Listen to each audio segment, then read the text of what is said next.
Hey y'all, Sam Goodman, bringing you another episode of, you guessed it, Hey y'all with Sam Goodman. I hope that you're doing absolutely amazing wherever you find yourself in this crazy, stupid, and ridiculous world. I'm doing pretty good, coming to you from the Pale Horse Media Co-Studios here in the sunny, in the beautiful downtown Phoenix, Arizona, invading your ear holes for another episode. You know how we do things around here. We're going to talk all kinds of bullshit, but before we do, make sure you head over to palehorsemedia.co. You can check out all the other podcasts that we've got going on. The Hot Nerd Podcast, Really Fucking Scary Stories, which is our paranormal / road trip / seasonal paranormal true crime thing. Last season was really good. We've got another season of that coming out at some point towards the middle of the year, so you can go catch up on that while you're waiting. You can also check out the merch store. We've got all kinds of really cool merch from all the podcasts there, as well as books. So you can check out my first book, Safety Sucks, the Bullshit and the Safety Profession They Don't Tell You About, and my latest book, Obscured, The Pursuit of Radical Self-Acceptance. You can go check out both of those, and I think you're going to like them. I think you're going to love them. I think you're going to have more of them. So let's start right here today. I want to start right here with my favorite part of this show. I want to start with random questions. So I'm trying to find a really good random question app that asks a little bit more kind of off normal questions. I haven't found that yet. So I say that because if you've got any good like pro tips for me, I would love to hear that from you. So send it to me if it's an app, if it's a deck of podcast cards, if you've got experience with any of that stuff. I'd love to hear from them. The first thing that I got here is, do you celebrate your birthday? I do. So I enjoy my birthday. It's fun. Well, it's supposed to be fun. I guess if your birthday's depressing, I don't know. Mine's a blast. I kind of like the fact that I get older. I don't know. I just like the fact that I'm still alive, I think. But for me, my birthday, my birthday is November 28th. So Thanksgiving. My birthday falls directly on Thanksgiving certain years, right? When I was a kid, you kind of have birthday parties and you kind of have fun with that. Then you kind of hit that age where you're like, fuck you guys, I don't want to have birthday parties at home with my parents, right? So then you kind of get into your rebellious teenage years to where you just have kind of wilder birthday parties. But then when your birthday is celebrated, for all of my life, my birthday has been overshadowed by Thanksgiving. I guess it's not quite as bad as folks that are born on Christmas, right? But for me, it's always like, hey, we got you a pumpkin pie for your birthday. Get the candles. Go find some fucking candles. We got you a pumpkin pie for your birthday and a Thanksgiving card. Yeah. So I've had lots of pumpkin pies for my birthday. For a while, I was a little resentful of that. But, I appreciate it now. I do have a fondness for pumpkin pie. I do appreciate the Thanksgiving holiday. But yeah, it was always more of like, happy Thanksgiving. Oh yeah, by the way, it's your birthday, right? Happy birthday. But yeah, so I celebrate my birthday. I enjoy celebrating my birthday. It's always a big deal. I've got a 6-year-old. The 6-year-old that will be 7 this year that loves doing things for other people. So she loves planning birthday parties for me. Her and my significant other, Jarrell, they both they do an amazing job of stuff like that. So it's always cool to kind of see what they come up with. I love celebrating that. Do you prefer sea or the mountains? It's got to be the mountains. So let me give you my happy middle place because I love both. I spend a lot of time on the coast as well, and I spend a lot of time growing up in the mountains. So for me, if I close my eyes and imagine dream retirement, or hopefully before retirement, just strike the lotto here or something, I'm seeing lake in the mountains, big mountain lake. So I grew up near South Holston Lake, which is right on the border of Virginia and Tennessee. And it's this beautiful man-made TVA, Tennessee Valley Authority lake that's just big, beautiful lake. And it looks like you just plopped it down in the middle of the mountains because they kind of sort of did, right? They kind of just dammed up the end of the mountains and boom, you got really, really cool lake. So you get mountains, lake, all that stuff. I think that would be the best of both worlds, I guess, to have mountain and lake and just kind of have both and kind of some farmland off to the side. I think you can get both. I think that's what I'm saying. It would be a mixture of the two. What is your favorite drink? Cold brew coffee. I'm sitting here. You might be able to hear this. Hear a little bit of I don't know. My ice is almost gone. But here, I'll take a big drink. Starbucks, cold brew coffee, size, fucking massive. It's just huge. But coffee in general, my go-to is a Trenta cold brew black. If I'm drinking iced coffee, which I normally do, or cold coffee, I normally do, if I want something a little warm, I'll usually go with a big Americano, again, just black. I've been into the Nespresso. I got the little Nespresso machine with the little pods. I'm really into that, just like the little tiny cups, pinky out, little tiny cups, the little plate, the cup. I like that a lot too. I got these things from World Market a while back that are lavender pour over coffee. Lavender pour over coffee. So it's cool because you open up the box. It's by this company called Copper Cow. I think I could be screwing that all up. But you pull this thing out, and it looks almost like a little tea bag thing with cardboard around it, and you kind of tear the top off of it, you pull it open, and it makes like this little square cloth bag, and then you take these little dog ears and you put them over your cup, and then you take your teapot and heat up your water, and then it's like pour over coffee, but it's all built into this one little package. And then it comes with this little packet of condensed milk and sugar that's you just kind of pour in the bottom if you want that. I'm not a big sweet coffee person, but this is nice. This is it's like 100 calories. It's something that I'll splurge on because the lavender pour over coffee with the sweet just epic. So if this should tell you anything, is that I absolutely love and adore coffee more than just about anything else. So I am from Southwestern Virginia. I am right at the line before you get into Nova, into Northern Virginia, to where we can still call ourselves hillbillies. We can still call ourselves Southerners. We're not into the land of the North. So I have to say sweet tea too, or just tea in general. I love just iced tea, whether sweet, whether unsweet. But at the end of the day, if I have to pick something other than just gallons of water that I would drink, it's going to be hot or cold black coffee.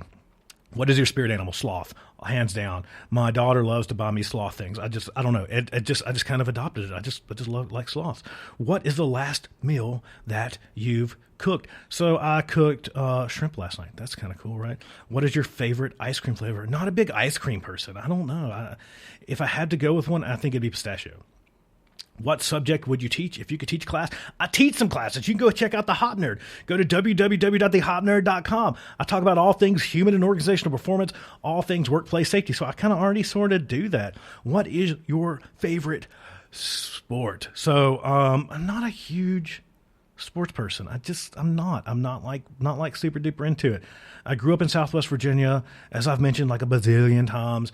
I'm not far from the Virginia Tech campus in Blacksburg, Virginia. So I've always been a Hokies fan, always rooted for Virginia Tech. My family is historically lived in Virginia, either in the northern part or southwestern Virginia. So they're pretty close to Washington, so always been a Washington football fan as well.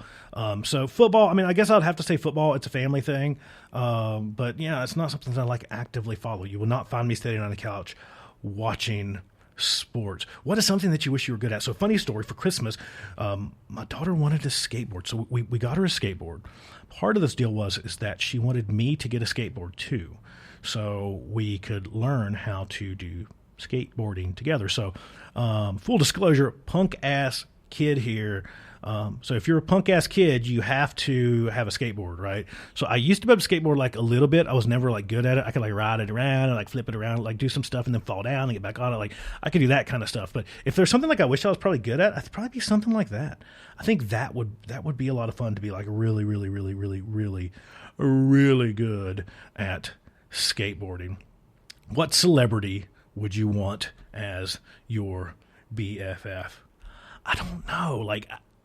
That's tough because I'm not just enamored by celebrity in general. But if I was looking at celebrities and going, okay, that's somebody that I just think would be fun to hang out with, it would probably be a Whitney Cummings. She's just hilarious. Or just in that group of people. Right, that general group of people like Tom Segura, Whitney Cummings, Tim Dillon.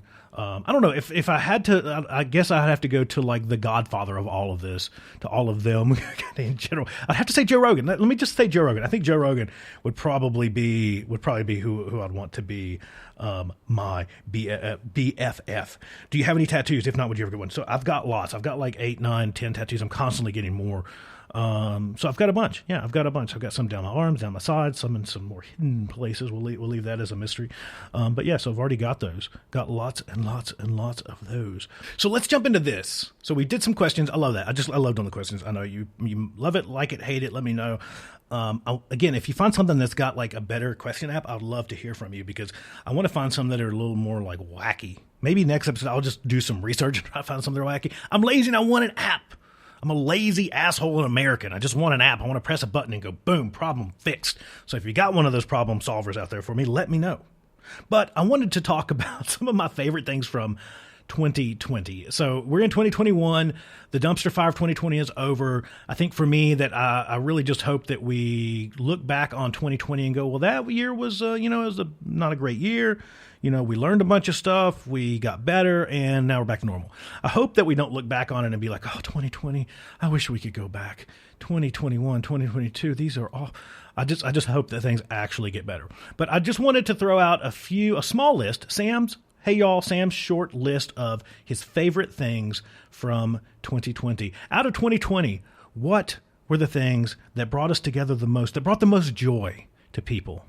So number one of this list, I have to start with this. I have to start with the best thing, the most uniting thing, the most the thing that changed society the most for the better. And that is Joe Exotic and Tiger King. That is the best thing to come out of 2020. Hands down. The best thing to come out of 2020 was the saga that is Tiger King. So Joe Exotic is just look, I'm not going to give you a recap. You've seen it. I know you've seen it. If you haven't, you need to go watch it. But I just can't imagine that people just have not seen it, or at least have seen some of it, enough of it to know what it is. I was having this conversation over there with a friend, and we're talking about Joe Exotic in general, and they were just like, I can't believe that someone like that actually exists. And I'm like, yeah, so from where I'm from, like, we all have like an uncle, like that's everyone's uncle in Southwest Virginia. that is everyone has a Joe Exotic in their family where I grew up. Like you can walk down the road and you can knock on a random door. If you knock on 10 doors, you will find at least one of those where I grew up. Just absolutely bleach blonde mullet, those jeans, those boots, that accent, a goddamn Carol Baskin. You will find that. You could not, here's some, I told you before that I speak redneck. You could not sling a dead cat in Southwest Virginia without hitting a Joe Exotic. That's just how that is. So those exist. Those definitely exist. I swear he's got mountain roots from somewhere. I know he's in Oklahoma. I don't know his complete backstory, but I've got a feeling he came out of Virginia, West Virginia, somewhere in that space. He's got to come from there. His lineage has to be traced back to that. So just that whole thing, just the whole thing, just great. And of course, Carol Baskin, she made it over onto Dancing with the Stars. And can we just level and just say that we know Carol Baskins killed first husband dude, right? Absolutely did it. And the only thing that I wish that was different out of that entire series is that Joe Exotic had actually been elected president during his campaign. I think that would have probably been the most unifying thing that could have possibly happened. The next thing is, I don't even know this guy's name, but I'm obsessed with it. It's this guy. It's this guy right here. I don't know if you've heard this. My queen's above 18. Come on, open them eyes up. I got your breakfast ready. Coffee's on. Breakfast is on. Come on. You gotta go to work. There you go. You are so beautiful. Thank you. I just love my queens above 18. Oh, you are too. gorgeous. All right. I will see you downstairs. And you get up and get yourself together and come on down. I love you, my queen above 18. Oh, I love you too. Don't you just love it? Like this dude, I don't even know dude's name. He's a TikTok dude, and he basically makes these videos where it says, Kings and Queens above 18, come on down to breakfast. I love you. You know I love you so much. And it's him in this video basically hovering over you shirtless. Big old dude, big old bald head, probably about 350, hovering over you going, good morning, my queen above 18. I made you some coffee. What? Did you say something?